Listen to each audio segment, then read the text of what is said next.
If you guys can hear us out there, let me know, and then we'll get started. So let's see here.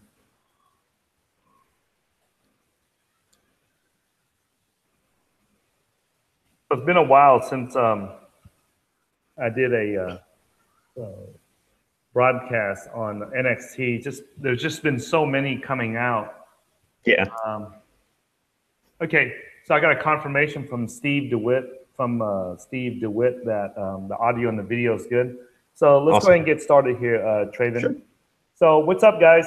This is Ty Zen again. I just got back from the Texas Bitcoin conference yesterday, late last night to Dallas. Had a great time in the city of Austin, Texas. And I'll get you guys the updates on that, the videos on that. We shot a bunch of videos down there. That's really helpful for if you're a crypto investor. So with me today, guys, I have a very special guest, Travin Keith. All right, hey. He's say hello, Travin, to our audience. Hello, everybody. Thanks for having me on, Ty. All right. So I'm broadcasting from the city of Dallas, which is located in the state of Texas, which is in the southern part of the U.S. Where are you broadcasting from right now, Travin? So I'm in the city of Prague, in the Czech Republic. It's in the central part of Europe. So it's about 6:42 here on my side. I think it's around early afternoon your end. Yeah, it's like right after lunch over here. Nice. Well, I just had lunch, so. Okay. So I want to introduce everyone to Travin. So first of all, let's talk about your background, Travin, because people are going to want to know why I have you on here. So talk a little bit about your background before you got into crypto. Yeah, sure. So before I got into crypto, I was working mostly in web marketing. I worked at this company called Words for Less and Content Runner. The latter is like a online content writing marketplace. But I first heard about Bitcoin in 2011, back when I was working in tech support. A friend of mine said, "Hey, Travin, you should check out this thing called Bitcoin. It's really cool." And I was like, "Oh, what is it?" And he says, "Oh, it's this thing that's," I mean, he didn't know too much about it, but said, "Oh, this thing's going to make you money." At the time, it was $3. And I was just like, okay, whatever. 2013 comes along and I see like... Wait, yeah, hold on. Did you get any Bitcoins at $3? No, I did not. I bet you regret it as hell right now. Oh yeah, no, like in 2013 when I saw the price hit $1,000, the first thing I did was call him. I was like, Aaron. So yeah, is your friend retired and crypto millionaire now? No, he punches himself because he sold at 100. Oh, okay. So he was like, "Oh man, I'm pissed too. It's not just you." So you know that was my initial background was, yeah, okay. My initial interest was because of the price. I'll admit that. Even if I say today that like I like blockchain as a technology, it's like I'll admit I got interested because of the price. So I was just a casual person into it. I was very involved in the Bitcoin markets, subreddit NIRC, and now the Slack where I'm also an admin. Yeah, I was just very casual around it until about 2016, when I actually needed to cash out my crypto because I was having some financial difficulties. But unfortunately, I found out that the Litecoin I purchased at around 35 to 40 bucks went to $3, and the NXT and the other coins that I had left also just were not performing well. But I took a bet and I said, like, this is gonna come back. So I didn't actually buy more because I had financial difficulties. I didn't have money to buy anything. But what I decided was I would spend a lot of time working around it. So at the start, I just did some marketing work for the Nxt Foundation. I liked where things were going on that end. My role expanded, started getting a stipend after about 6 months of doing some work, although some people did send me some tips. So it's not like I got absolutely nothing for it. Yeah, and just kind of like expanded my role through there. It's like I've been involved with Hyperledger as well, and then some other platforms have asked for some advice, not necessarily like day-to-day work, like with Smart Cash. I'm helping them out, just giving them advice, but at the same time, I also get a lot of information from them and help, which is pretty good. Still active in Bitcoin markets. Now have my own consulting company called Agavon, just registered in Crypto Valley in Zug. And I'm also a community fund key holder for Byteball. So quite a lot of things going on. Also have some other projects that have not been announced yet. And now with the Nxt Foundation, a lot of people thought the Nxt Foundation had a developers part of it. So a lot of the times, like, people would complain to us about certain things. I'm sure you know this. So So let's yeah. okay. Let's rewind here so that Sure. in case somebody's new to this channel, let me just give everyone a little history of the NXT and the Nxt Foundation. So NXT came out back in the end of 2013. I think it was in November or December Yep. of November. 2013, and a guy named BC Next. Ray, he did like one of the earliest ICOs that I knew about. You know, besides Mastercoin, he did an ICO for 21 bitcoins and raised 21 bitcoins from the community. At that time, it's probably worth about $21,000. So he did the ICO, he released the NXT code, and then he disappeared. And then another guy called Come From Beyond, who goes by the handle Come From Beyond, and Jean-Luc Picard, they came in and they updated the software. And at that time, myself and a guy named, several guys, myself and Max Kordek, who is the founder of Lisk, and David Sustaban, who is the founder of IOTA, and Bass Whistling, and Evil Dave, and then Ian Chancer, and who else was it? There was one more. Data, a guy that we referred to as Data.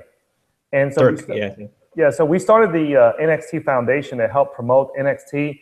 Now, we got a huge backlash, and people gave us a really hard time about that back in 2014 when we started all this, because they thought that, you know, we were pumping a pre-mined coin. Now, all the coins nowadays are pre-mined.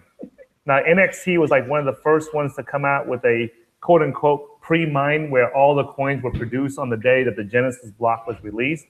And people had a hard time with that, and they were giving me and all the other guys a really hard time. And nowadays, all the coins are pre-mined, and nobody says anything. So it's funny, because back then they said we were nuts, you know, and we were crazy, and now they call us, you know, the OGs of crypto, the legends. Yeah. You know, it's funny how things change in 4 years, you know. So yeah, it's crazy. So anyway, Max Kordek and David Sustaban, they went off and started the NXT organization, because they felt like, you know, they had a different idea on how NXT was supposed to be promoted. And then they left that, and each of them went their own way. Max went off to start Lisk, and then David went off to start the IOTA project. And then me and my team and leonfood.com, we went off and started cryptocurrency.market. And so we became like, it's funny, because everyone that started the NXT community, the Nxt Foundation, everyone has went off and has been very successful in crypto afterwards, whether they started their own business or they started their own channel or their own consulting firm or their own coin. They've all been very successful. It was interesting how that came about. And then I think it was in 2014 or I think it was in 2015 during the bear market. My father-in-law had a open heart surgery, so it just consumed all my attention, and I was not able to help out in the Nxt Foundation anymore after that point. So I backed away from it. And then the 500,000 NXTs that were donated to me originally, just to me personally, I had told the guys, Evil Dave and Bass and the other guys, that I was going to originally use that as the seed money to help start the foundation. And so I told Bass and Evil Dave that I was not going to be able to help out in the foundation no more.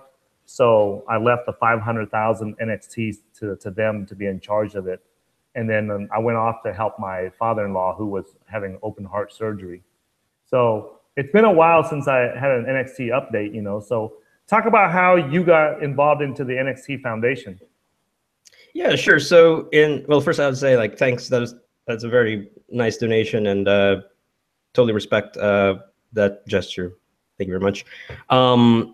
Yeah, so I found out about Nxt in 2013, actually through Bitcoin markets, because I was complaining about all of the clones out there that wasn't doing anything special.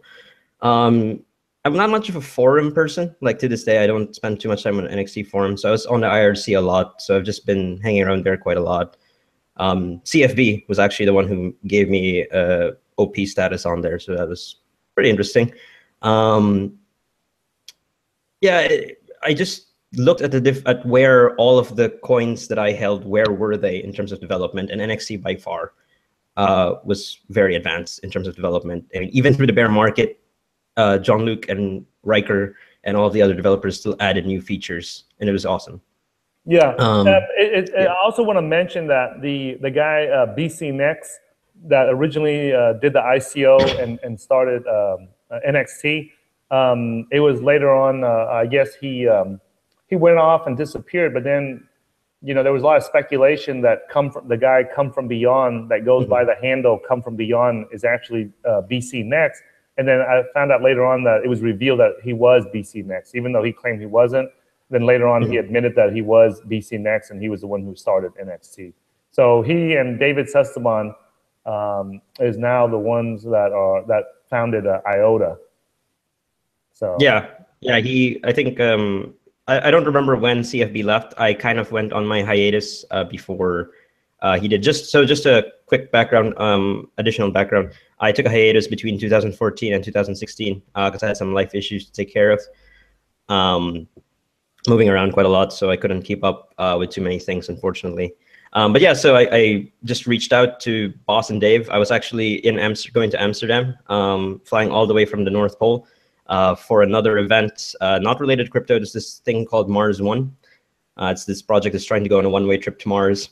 There was a conference there. I went there and said, "Hey, Boss, Dave, can we meet up? I just want to see if there's any way I can be involved." And at the time, they were trying to do some initial work for Ardor. So I said, yeah, sure, I can make the website. I can help with the logo and all of that. So the current logo of Ardor is actually based off of one of the initial designs I had, although my initial designs weren't anywhere as good as the one it is now. The website that is already live, I think since about yesterday, isn't mine anymore, but I made the first 2 versions of the site. So that was my initial contributions. And slowly I got more involved with the administrative stuff. I just wanted initially to help out in marketing, and that's one thing that I wish I still just stuck with. But now I had to do so many other things. So it wasn't all of a sudden I came back and people welcomed me with open arms. Just I had to work my way back into the community. Yeah. Okay, so when you came off the hiatus and you came back into the NXT community, I guess you joined the Nxt Foundation? No, not right away. I mean, I just came by and said hey, what needs to be done? And I'll see what I can do, and I'll do it. I was having some financial difficulty, so I had some spare time because I didn't have a lot of work at the time. I was trying to look for work, and I figured, well, this would be a nice way to get both experience back into crypto and maybe try to get some payment, although I have the problem of not asking for money. But it was I got a lot of information out of it, and I learned a lot about how blockchain works, not just NXT and Ardor, but the entire space in general, which has helped me with my company. So it's great. I don't regret it at all. Okay, yeah. So I wanted to bring you on to the channel so that you can update the community and our viewers and our audience with NXT, with Ardor, with Ignis. There's several blockchains around the NXT platform now. Let's just start with the NXT and the Ardor. Can you talk about what they are and what the difference is? Sure. So NXT, it's the same thing that how it was 3 years ago, and it's the same thing that's going to be even after Ardor releases. It's a blockchain with a lot of features on it, completely permissionless, fully public, 100% proof of stake. Instead of smart contracts, there are these things called smart transactions, which are in a way templated smart contracts where people can change certain values. Not so much customizability, but it's very easy and quick to build certain applications, powerful API, all of that. What Ardor does is solve one of the key some of the key problems of NXT that people have asked for. I mean, there are other areas that NXT can still definitely be used for, not in addition to, aside from the problems, I mean. So for example, there were a lot of assets on NXT, especially back in 2014, 2015, especially back when the decentralized asset exchange was a really big thing. All the transaction fees for those assets were in NXT itself, which really hindered the adoption for some of those tokens. I mean, for some of them, it was kind of okay, but for others that wanted to be more like currency or needed more easy user onboarding, it wasn't ideal. So with Ardor, one could create their own blockchain with all of the features on NXT, known as a child chain, where their own token would be the transaction fee. So in a way, it's kind of like creating another layer, the ability to create another layer over the blockchain with all of those features there as well. So on a child chain with your own token, you can even issue tokens on top of that, known as assets, and those can be traded across the entire network through different child chains. So, you know, it's like if NXT is like this, Ardor is kind of like this with multiple sides to it. And each of them can have special features. Some of them can have restricted features, like there's one coming up called BitSwift. They're going to be launched as well. Not at the same time when Ignis launches. Ignis is the first child chain on Ardor, and they, I think, will not have the marketplace feature available. I don't fully quote me on that, but that's what I remember from our last discussion with them. So yeah, I guess Ardor, you could see it as a multi-chain platform with a lot of NXT-like chains attached to it. Okay, so basically, right now, the Ardor tokens that's on the market right now are just basically IOU tokens, correct? Yes. Because yes, that's correct. The Ardor blockchain is actually not available on the market yet. Yes. Well, the actual Ardor blockchain tokens, no, they're not available on the market yet. The Ardor that is currently being traded is just an asset on NXT. So if you have it on your own wallet, you would need NXT to transfer the ARDR. But in around January 1st, Gellerita just published the Ardor release timeline. When that happens, then the tokens would be on the Ardor blockchain itself and no longer on the NXT blockchain. And how will people transfer their Ardor? Like, let's say if I'm holding Ardor right now, how do I get it transferred onto the new blockchain, onto the new Ardor blockchain from the NXT, the current NXT blockchain?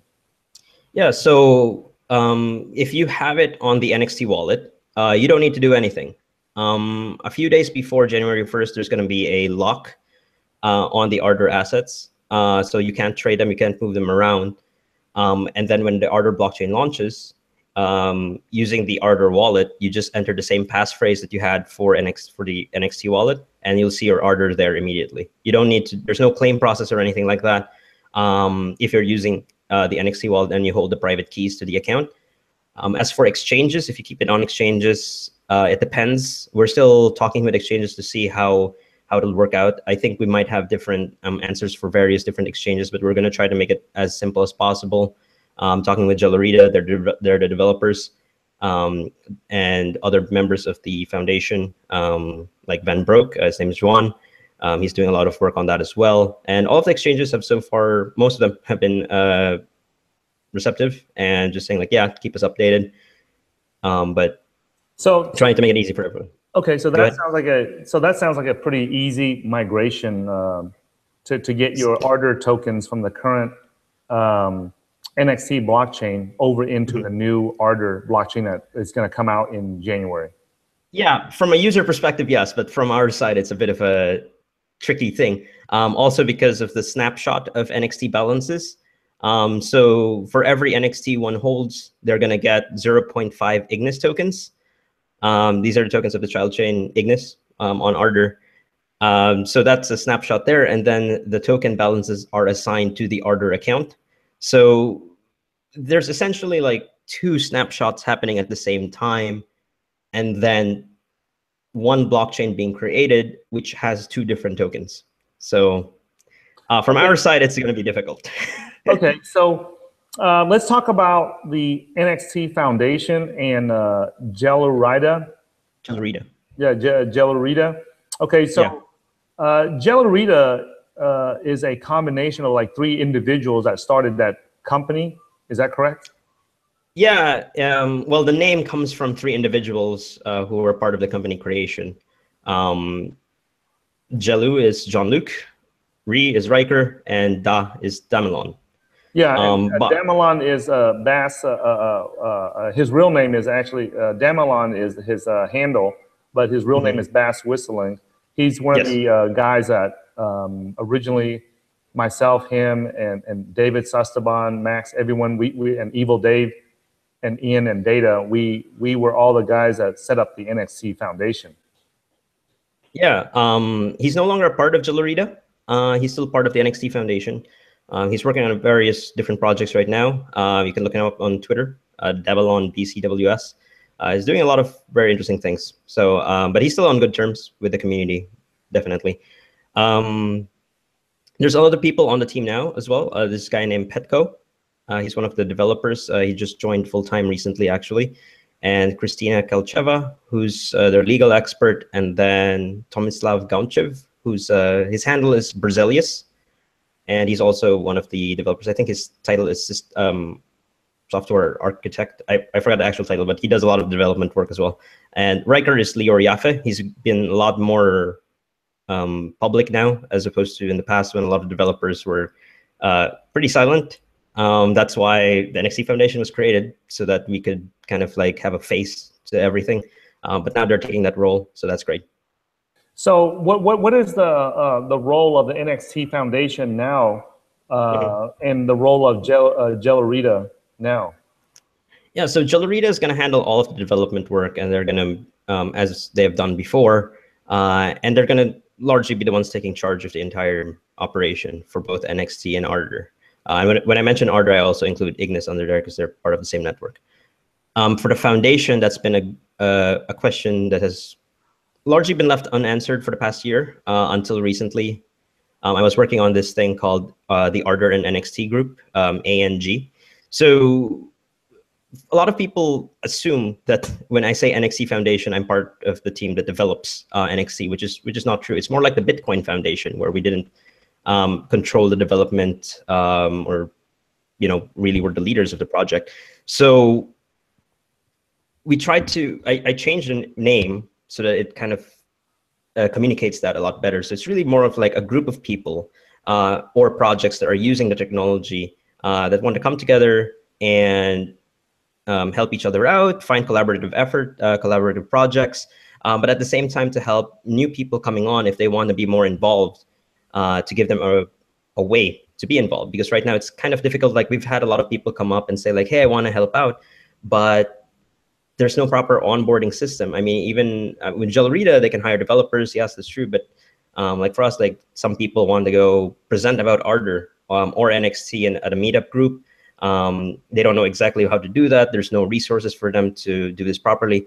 So this provides those people with a way to get more involved in that sense.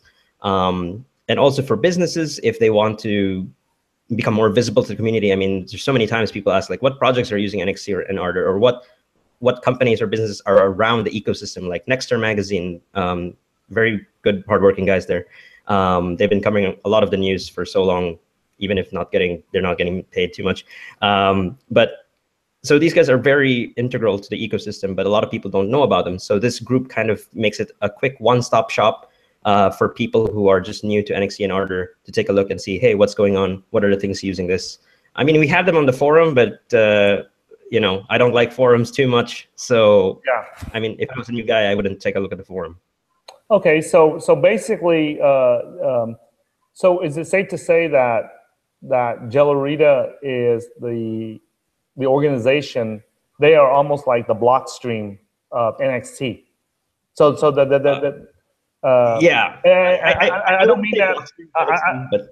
I don't want to say that to mean that it's a bad thing, a negative connotation or a positive connotation. Yeah. But they are the company that is building the Nxt blockchain, similar to what Blockstream is the one that's building the Bitcoin blockchain. Sort of. They're not.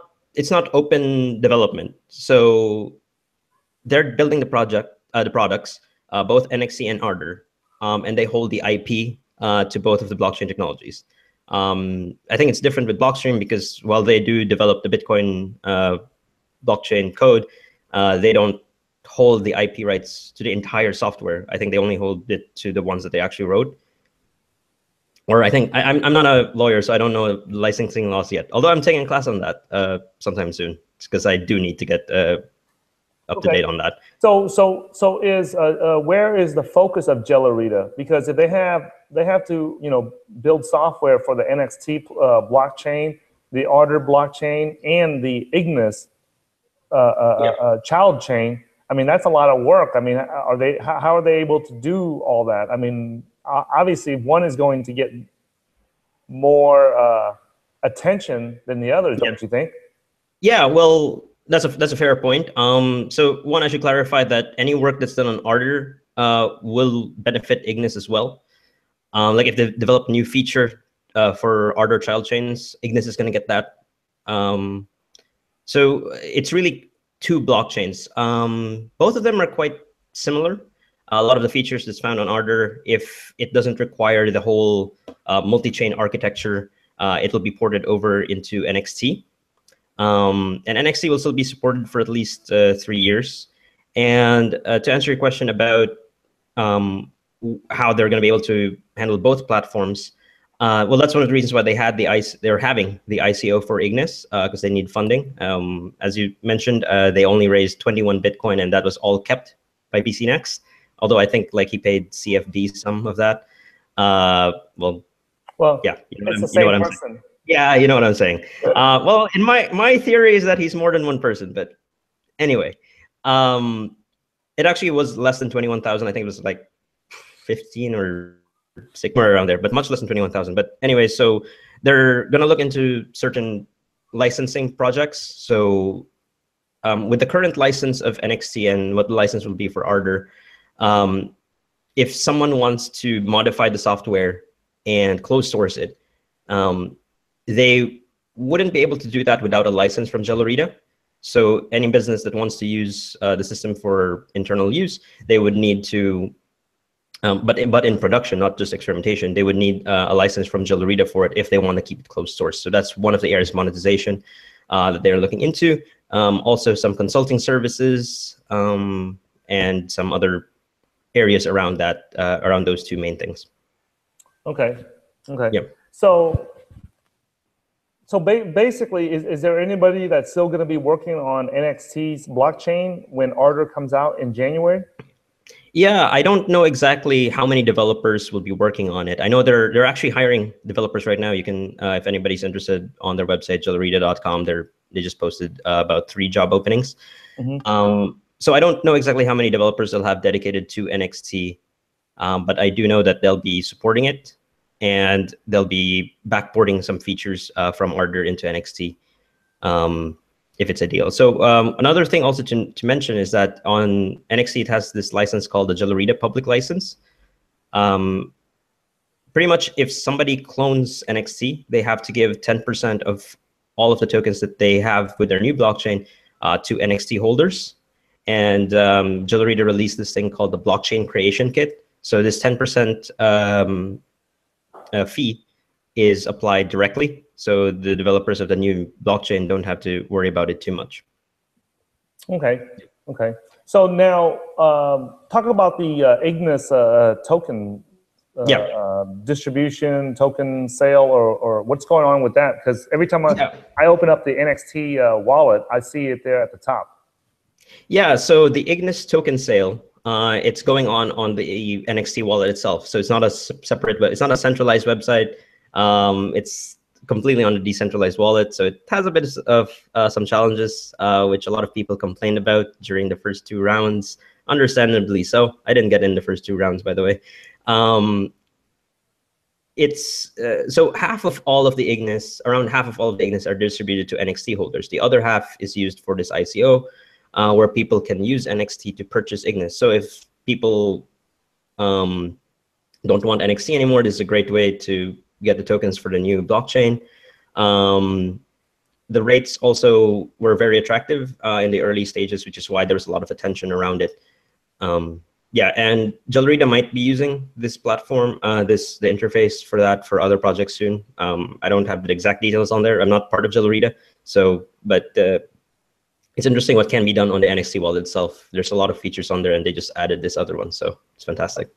Okay, so whenever you say that 50% of the Ignis token supply is going to be distributed to the current NXT holders, right? Yep. How do they find that? Is that something that's already in the NXT platform now, in the NXT wallet now, or you have to wait for the Ignis child chain to come out before you have access to those Ignis tokens? Yeah, so if you're holding it for the snapshot will happen shortly before Ardor launches. And during that time, there will be a snapshot of all of the NXT balances. And then your account would be credited with the appropriate amount of Ignis coins once Ardor launches. So yeah, if you hold 1,000, you're going to get 500 Ignis while keeping your NXT. So that's how it would work for that end. But if you participate in the ICO, you get this token called Gelrida, JLRDA. And it's a controllable currency. So what that means is that it can't be traded to any account except the issuer. And that is a one-to-one. So if you have 5 JLRDAs, you're going to get 5 Ignis by the time Ardor launches. Okay. Yeah. At this stage, we're coming to the end of the hour here. I just want to let the audience know that if you guys have any questions for Travin, please put it in the chat box. And let us know what city that you are watching us from. And also, please keep the questions related to NXT, to Ardor, to Ignis, and to the ANG group. If you guys ask questions about other tokens while we're talking about the updates on NXT, Ardor, and Ignis, then I'm going to pass it up. So let me know if you guys have any questions. Just put it in the chat box. So what do you see while we are waiting for the questions to come in? What do you see moving forward in 2018 for the entire NXT and Ardor ecosystem?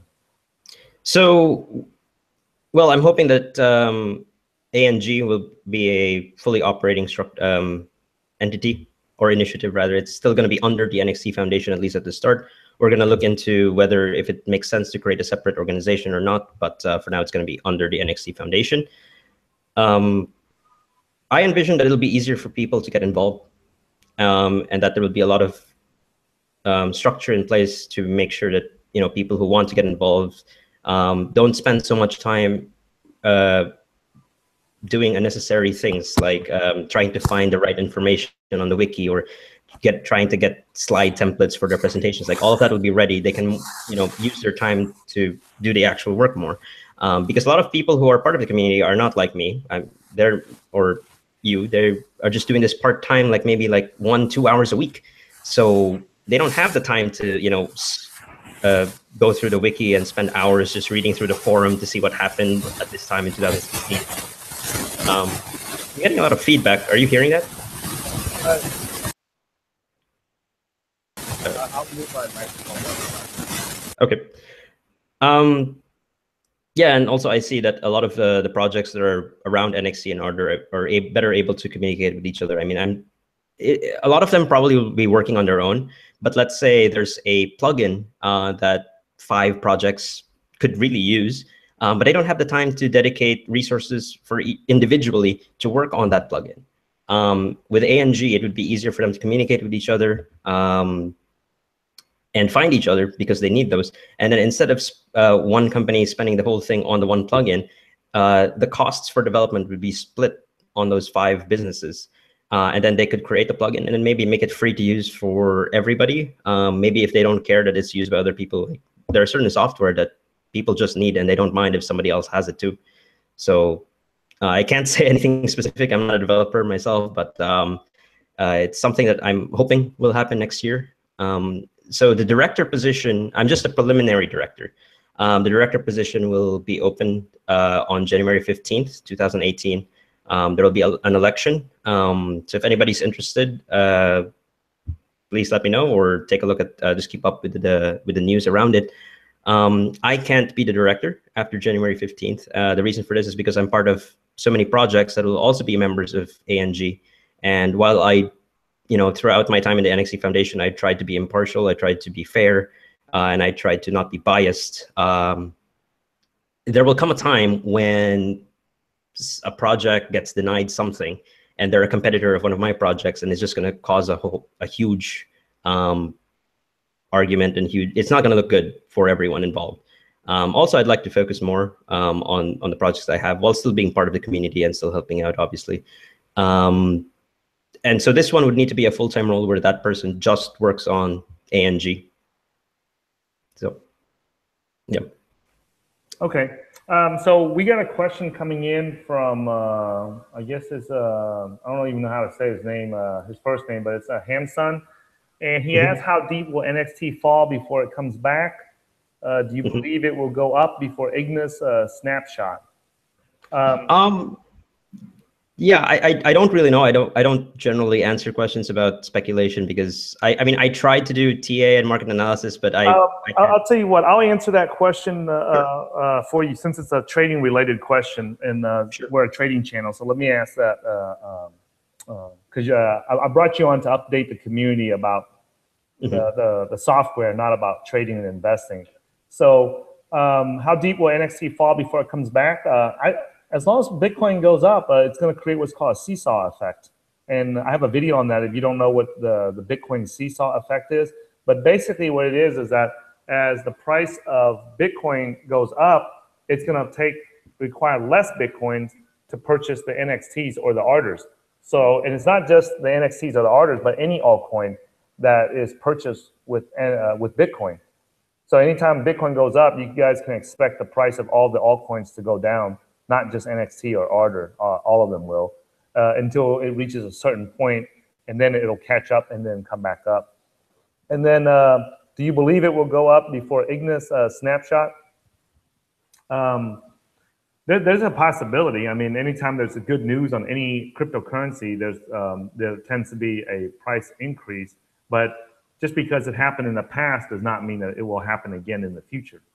There's a lot of good news coming out right now on different projects that I'm looking at, but the price is still going down simply because Bitcoin is going up so much and the price is so strong. Plus, we have this confusion with all these baby Bitcoins coming out with the previous birth of Bitcoin Gold, and then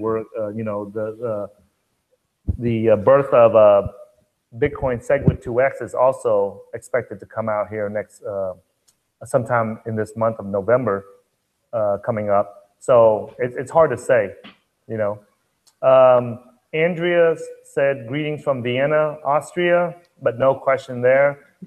Jeb Falgren says, do I buy Ardor or NXT now? We are a cryptocurrency investing channel, and we share with you guys our research, but we are not licensed financial advisors in the US, so we're not allowed to give buy or sell recommendations. So you'll have to just watch the videos and the updates from Travin and myself and make your own decision, right? So Mo Cash, Mo Money from Austin, Texas, right? He says, he's asking you, what presence do you see for NXT in Hyperledger? That's Hyperledger is the blockchain that is created by IBM. No, so that's something that I should correct. So Hyperledger is not a blockchain. Hyperledger is a consortium and has multiple projects under it, including Hyperledger Fabric, which is developed, which was contributed by IBM and Digital Asset and some others. And there's a lot of companies and individuals working on it. So right now, the Nxt Foundation is an affiliate or associate member of Hyperledger and Linux Foundation. My company, Agavon, is going to soon be a member as well, although a general member because it's a for-profit company. NXT will not be incubated by Hyperledger because of its license. It wasn't matched with the requirements of Hyperledger, which requires that all of its frameworks be under the Apache 2 license. NXT is under this thing called the Gelorida public license, so that is a conflict there. I don't know exactly how things will move in the future, but I'm very involved with Hyperledger, and I plan to keep that presence. And so as things move forward, NXT and Ardor will be there. It'll be known. I'm not going to say if it'll be involved with any of the blockchain solutions that are there, because right now a lot of the Hyperledger technologies are still in the very early stages of development. It's really hard to say and determine for certain where things will be. But I am looking into some things. That's all I can say. All right. So let me see here. The next it's not a question, but it's a comment from Elizabeth Mong. I think she's from the Philadelphia or Pennsylvania area. Hello. Elizabeth was actually one of the original people that was helping to set up the Nxt Foundation. So it's good to see you here on this live broadcast, Elizabeth. Haven't talked to her or heard from her for a while, but it's good to know that she's still paying attention to the Nxt community, right? So she made a website right now, the Ardor platform website. Her company made it. Oh, her company made the Ardor. Okay, the Ardor platform. Yeah, she was helping out a lot to get NXT started when I first got into the NXT community back in 2014. So Zark Muckerbaum, hey guys, greetings from Canada. Buy and hold them all is my personal advice. Don't try and pick a price. A general altcoin bull market is what you want during that time. So there's his suggestion right there. And then Hemsun says that I think NXT guys dumped NXT for the Ignis tokens. So there's his opinion there. And then Wimbanina, the Nima, is the Ardor token tradable by sending them from my NXT wallet to an exchange? This seems not to be a possibility. Yes, it is.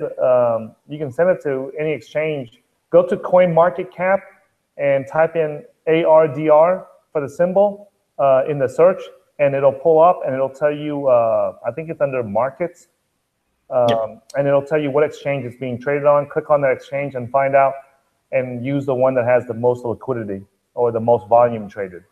I have to make a quick comment about that statement about NXT being dumped for the Ignis ICO. People can see what account all of the NXT went to from the Ignis ICO. Like I said, it's completely decentralized. It's right on the wallet. You can see exactly where your NXT is going to. And you can check the account and you can see how much NXT is still on that account. And also on the white paper by Gelrida, which my company Agavon and another project I'm part of called Seekos, we helped them with the white paper. They did clearly state that they would be selling the NXT, but they would be doing it in a way that would not fully disrupt the market. But you can see in their account, they still have quite a lot of NXT. So yes, it's true. They did sell some of the NXT, but they definitely didn't dump everything. You can just check it. You're still on mute.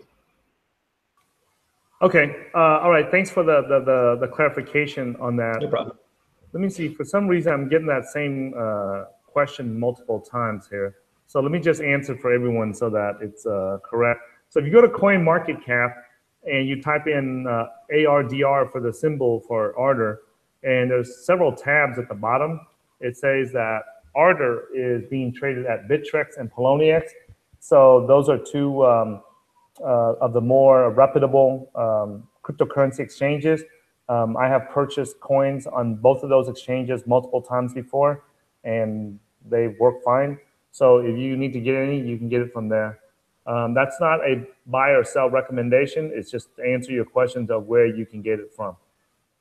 Okay. So people can also get it through the NXT Asset Exchange if they have the NXT wallet and have NXT. Okay. Just plugging that in there. Okay. All right. So that's all the questions that we have, Travin. And I want to say thanks for coming on to our channel to update the community about NXT, about Ardor, and about Ignis. We'll look forward to seeing you in the next update, and looking forward to in a couple of months when the Ardor blockchain actually comes out, right? Yeah. And, we can go from there. Yeah, thank you very much for having me on as well. It's great to catch up with you. And I should apologize. I kind of just skimmed over Ardor. I didn't answer the question probably as well as I should have. But if you guys want to learn more about it, go to ardorplatform.org. I'll also post something on Twitter, which will be a link to the overview video for Ardor. Yeah, and then I don't know why, but these guys sent in a couple of last-minute questions here. Alexander asked, is it only tradable with BTC? And the answer is yes, for now. On Bittrex, it's tradable for BTC. You need Bitcoins to get Ardor. And then Jeb asked, does Ardor have staking, masternodes, or token burning? And I know that NXT has staking. Forging, yeah. not staking. So they have to like actively click the forge button, which is easy to do. But there's a minimum amount of NXT, so that's 1,000. I think for Ardor it'll also be 1,000. But you will just collect transaction fees. You won't be collecting. There's no like set percentage that you would get. You can be incredibly unlucky like me. You can like forge 5 blocks and all of them only have 1 or 0 NXT.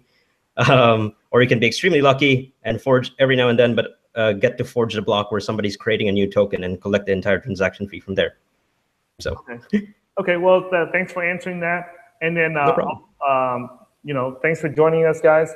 And if you guys like these types of videos, follow us at cryptocurrency.market/newsletter. That's where we send out all the new video updates and all the research that we do. So again, thanks for joining us, Travin, and this will conclude the broadcast. Thank you very much. Take care, guys.